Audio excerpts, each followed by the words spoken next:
श्रेणी पंचम विषय सामाजिक प्रसंग आम देश और आम पृथ्वी चतुर्थ अध्यायर आम देश और आम पृथ्वी विषय रे आज आम ये क्लास टी पढ़ा। तो पिला माने तुम्हें समस्ते एबे देख स्क्रीन ने गोटे ग्लोब रो चित्र देखा जाउची एवं से ग्लोब टी को देख। तो से ग्लोब टी को देखिले तुम्हें कौन देखुच से ग्लोब रे को रंगर सबू स्थान गुड़िक सूचा जाइए को रंग नील रंग हलदिया रंग बादामी रंग सबुज रंग ये सब रंग ये देखा जाइए। तो पिला माने तमें से ग्लोब को देख ग्लोब रे ऊपर भाग और तल भाग रही मझी भाग में गोटे गारटी सीधा भाव में रही एवं से जो गारटी रही सेटा ग्लोब को दुई भाग में विभक्त करुच्ची एवं से जो गारटी रही कौन कहुए विश्ववृत्त कारण से जो गारटा रही से संपूर्ण भाव ग्लोब चारिपट को होकर रही तो सेटा को कहुए विश्ववृत्त एवं सेटा से ग्लोब को दुई भाग में विभक्त करुच्ची। तो से जो ग्लोब टी रही आमर चित्र देखुच यही चित्रर ऊपर भाग को ग्लोब ऊपर भाग को कौन कहुए उत्तर गोलार्ध बोली कहुए एवं तलू जो भागटा रही ताको कहुए दक्षिण गोलार्ध कौन कहुए दक्षिण गोलार्ध बोली कहुए। तो तुम्हें देख से जो उत्तर गोलार्ध दक्षिण गोलार्ध सहित आहरी भी वृत्त सब छोट छोट अंका जाइए। तो सबू जो छोट छोट वृत्त गुड़िक रही से जो वृत्त गुड़िकर उत्तर भाग में ऊपर भाग को जो वृत्त गुड़िक रही कहुए कर्कट क्रांति एवं तल भाग में दक्षिण भाग में वृत्त गुड़ी को कहती मकर क्रांति। तो उत्तर गोलार्धर प्रांत को कौन कहुए सुमेरु बा उत्तर मेरु एवं तल गोलार्ध बा दक्षिण गोलार्धर प्रांत को कहुए कुमेरु बा दक्षिण मेरु। ये जो ग्लोबटा देखुच चित्र रे सही को देखिए तुम्हें बुझीपार तार तल भागर शीर्ष को कहुए कुमेरु ऊपर को कहुए सुमेरु। तो पिला माने आमे एबे ग्लोब टी को देखिले तो ग्लोब को आमे कौन पाई पढ़े कारण आमे पृथ्वी को ग्लोब आकार रे बा ग्लोब रो रूप रे पढ़े बा पृथ्वी रे कौन कौन सब अच्छी केउ भाग रे जल भाग स्थल भाग से सब को जानिया पाई आमे गोटे काल्पनिक भाव रे ग्लोब को व्यवहार करे एवं आमे जदि से ग्लोब को देखिबा को स्थान रे हमर पृथ्वी रे कौन अच्छी से विषय रे ए छोट ग्लोब टी रे हमको सांकेतिक भाव में सूचा जाइए बा अंकन करा जाए कि कल्पना करा जाए कि सूचा जाइए।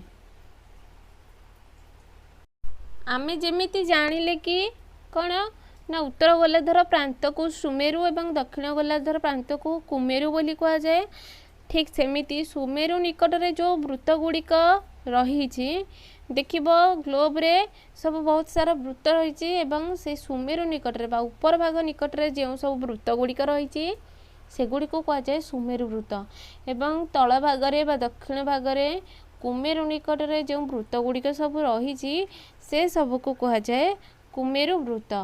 तो सुमेरु वृत्तरु सुमेरु पर्यंत एवं कुमेरु वृत्तरु कुमेरु पर्यंत थिबा अंचल को मेरु अंचल बोली कहुए।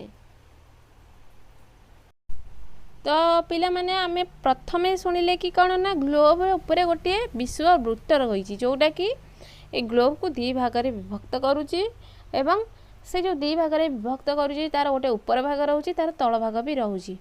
तो ऊपर भाग को सुमेरु तो से जो विभक्त करुच्ची सेठू जे सुमेरु वृत्त पर्यंत यही अंचल गुड़िक सब सुमेरु बोली कहुए एवं एगुड़ी को कुमेरु बोली कहुए। तो पिला माने आमे जो जानिले कि पृथ्वीर जमी कल्पना करा जाए कि आमे पढ़ुचे ग्लोब रे ये सब विषय रे तो तुम्हें भावुथिबा कि पृथ्वी उपर एमती कौन गार पड़ी कि नहीं आमे तो पृथ्वी उपर ही बास करुचे तो आम ये चारि पाखरे किछि गार पड़ी कि नहीं तेणु पृथ्वी उपर एमती वृत्त भली किछि भी गार पड़ी नहीं एगुड़िक केवल कल्पना करा जाई ग्लोब रे मानचित्र रे अंकन करा जाइए। ठीक अच्छे तो चलो देखिबा आउ थे ग्लोब को देख ग्लोब रो विभिन्न स्थान रे विभिन्न रंग दिखाई मु जेमती कहली कि ग्लोबटा पिला माने देखा किपरि तो ग्लोब टी देखा किपरि को रंग रे से सब सूचित करा जाइए देख तेरे तुम्हें तुम मोबाइल स्क्रीन ने निजे देखी पारुथिबो एटा गोटे ग्लोब रो चित्र मु देइछि वीडियो रे एवं सेथिरे को रंग सब देखा जाउछि नील देखा जाउछि हलदिया देखा जाउछि ସବୁଜ ବି ଦେଖାଯାଉଛି, ବାଦାମୀ ରଙ୍ଗ ଦେଖାଯାଉଛି।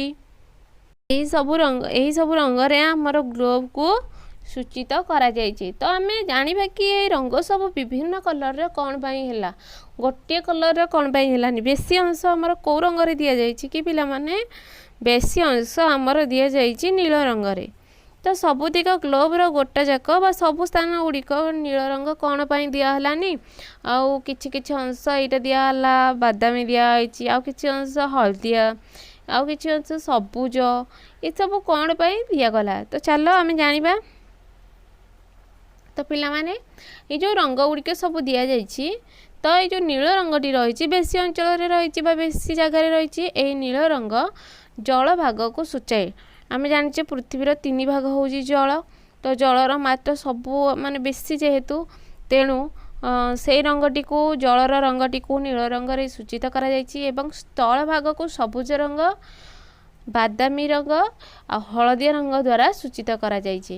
ତ ଯେତକ ସବୁ ସ୍ଥଳ ଭାଗ ରହିଛି ସେଗୁଡ଼ିକ ସବୁ ଅଲଗା ରଙ୍ଗ, ଯେମିତିକି କ'ଣ କ'ଣ ସବୁଜ, ବାଦାମୀ ଆଉ ହଳଦିଆ ରଙ୍ଗ ଦିଆଯାଇଛି। ଆଉ କିନ୍ତୁ ଜଳ ଭାଗ ଗୁଡ଼ିକ ନୀଳ ରଙ୍ଗ ବୋଲି ଦିଆଯାଇଛି।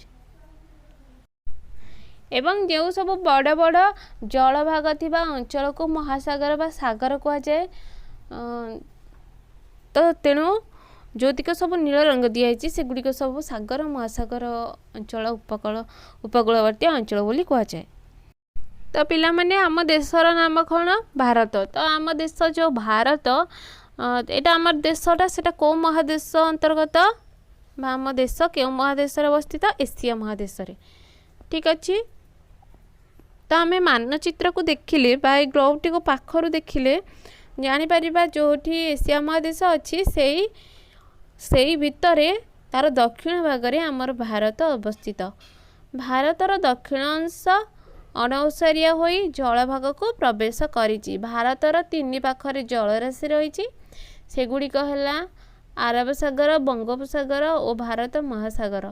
ଭାରତର ମୁଖ୍ୟ ସ୍ଥଳଭାଗରୁ ଅଲଗା ହୋଇ ଛୋଟ ସ୍ଥଳଭାଗଟିଏ ବଙ୍ଗୋପସାଗରରେ ଅଛି, ତାହାର ନାମ ଆଣ୍ଡାମାନ ନିକୋବର ଦ୍ୱୀପପୁଞ୍ଜ। ସ୍ଥଳଭାଗର ଚାରିପଟେ ଜଳଭାଗ ଥିବାରୁ ଏହାକୁ ଦ୍ୱୀପ ଆମେ କହୁଛେ ଏବଂ ଅନେକ ଗୁଡ଼ିଏ ଦ୍ୱୀପର ସମାହାରକୁ ଦ୍ୱୀପପୁଞ୍ଜ ବୋଲି କୁହାଯାଏ। ସେହିଭଳି ଭାରତର ସ୍ଥଳଭାଗର ଆଉ ଏକ ଅଂଶ ଆରବ ସାଗରରେ ଅବସ୍ଥିତ ଏବଂ ତାର ନାମ ହେଉଛି ଲାକ୍ଷାଦ୍ୱୀପ। ତ ପିଲାମାନେ ଆଜି ଆମେ ଏଇ ପ୍ରସଙ୍ଗଟିରେ କ'ଣ ଶିଖିଲେ ବା ଏଇ ଟପିକଟିରୁ ସେ ବିଷୟରେ ଟିକେ ଜାଣିନେବା। ଆମ ପୃଥିବୀର ଉତ୍ତର ପ୍ରାନ୍ତକୁ ଉତ୍ତର ମେରୁ ବା ସୁମେରୁ ଏବଂ ଦକ୍ଷିଣ ପ୍ରାନ୍ତକୁ ଦକ୍ଷିଣ ମେରୁ ବା କୁମେରୁ ବୋଲି କୁହାଯାଏ। ଗୋଟିଏ କାଳ୍ପନିକ ରେଖା ପୃଥିବୀକୁ 2 ଭାଗରେ ବିଭକ୍ତ କରେ। ସେହି କାଳ୍ପନିକ ରେଖାକୁ ବିଷୁବ ରେଖା କୁହାଯାଏ। ବିଷୁବ ବୃତ୍ତଠାରୁ ସମାନ ଦୂରରେ ଉତ୍ତର ଗୋଲାର୍ଦ୍ଧରେ କର୍କଟ କ୍ରାନ୍ତି ଓ ଦକ୍ଷିଣ ଗୋଲାର୍ଦ୍ଧରେ ମକର କ୍ରାନ୍ତି ରେଖା କଳ୍ପନା କରାଯାଇଛି। ଆମ ଦେଶ ଦେଇ କର୍କଟ କ୍ରାନ୍ତି ରେଖା ଯାଇଛି। ଗ୍ଲୋବରେ ନୀଳ ରଙ୍ଗ ଦିଆଯାଇଥିବା ଅଂଶ ଜଳଭାଗ ଏବଂ ସବୁଜ, ବାଦାମୀ ଓ ହଳଦିଆ ରଙ୍ଗ ଆଦି ସ୍ଥଳଭାଗ ବା ସ୍ଥଳ ଅଂଶ। ପୃଥିବୀରେ ଥିବା 5ଟି ମହାସାଗର ହେଲା ପ୍ରଶାନ୍ତ ମହାସାଗର, ଆଟଲାଣ୍ଟିକ ମହାସାଗର, ଭାରତ ମହାସାଗର ଆଉ ଉତ୍ତର ମହାସାଗର ଏବଂ ଦକ୍ଷିଣ ମହାସାଗର। ପୃଥିବୀରେ ଥିବା ମହାଦେଶ ଗୁଡ଼ିକ ହେଉଛି ଏସିଆ, ୟୁରୋପ, ଆଫ୍ରିକା, ଅଷ୍ଟ୍ରେଲିଆ, ଉତ୍ତର ଆମେରିକା, ଦକ୍ଷିଣ ଆମେରିକା ଓ ଆଣ୍ଟାର୍କଟିକା। ତ ଆମ ଦେଶ ଭାରତ ଏସିଆ ମହାଦେଶରେ ଅବସ୍ଥିତ। ଏହାର 3 ପଟୁ ଜଳଭାଗ ଘେରି ରହିଛି, ସେଗୁଡ଼ିକ ବଙ୍ଗୋପସାଗର, ଭାରତ ମହାସାଗର ଏବଂ ଆରବ ସାଗର। ଭାରତର ଏକ ଅଂଶ ଆଣ୍ଡାମାନ ନିକୋବର ଦ୍ୱୀପପୁଞ୍ଜ ବଙ୍ଗୋପସାଗରରେ ମଧ୍ୟ ରହିଛି, ଆଉ ଏକ ଅଂଶ ଲାକ୍ଷାଦ୍ୱୀପ ଆରବ ସାଗରରେ ଅଛି। ଭାରତର ପଡ଼ୋଶୀ ଦେଶ ଗୁଡ଼ିକ ହେଲା ପାକିସ୍ତାନ, ଚୀନ, ନେପାଳ, ଭୁଟାନ, ବାଂଲାଦେଶ, ମିଆଁମାର ଏବଂ ଶ୍ରୀଲଙ୍କା। ତ ପିଲାମାନେ ତୁମେ ସମସ୍ତେ ଘରେ ରହି ଏହି କ୍ଲାସ୍ ଭିଡ଼ିଓଟିକୁ ସମ୍ପୂର୍ଣ୍ଣ ଶେଷ ପର୍ଯ୍ୟନ୍ତ ଦେଖିବ। ଦେଖିକି ୟା ପରେ ମୁଁ କିଛି ୱାର୍କସିଟ୍ ଦେଉଛି ବା କାର୍ଯ୍ୟପଦ, ୟାର ଉତ୍ତର କରିବ। ଉତ୍ତର କରିକି ତୁମେ ସମସ୍ତେ ତାର ଉତ୍ତର ଗ୍ରୁପରେ ପଠାଇବ। ତ ଭିଡ଼ିଓଟି ଦେଖିଥିବାରୁ ଧନ୍ୟବାଦ। ତ ୟା ପରେ ଚାଲନ୍ତୁ ଦେଖନ୍ତୁ ୱାର୍କସିଟ୍ ଦିଆଯାଉଛି, ୟାକୁ ଖାତାରେ ଲେଖିଦେବେ।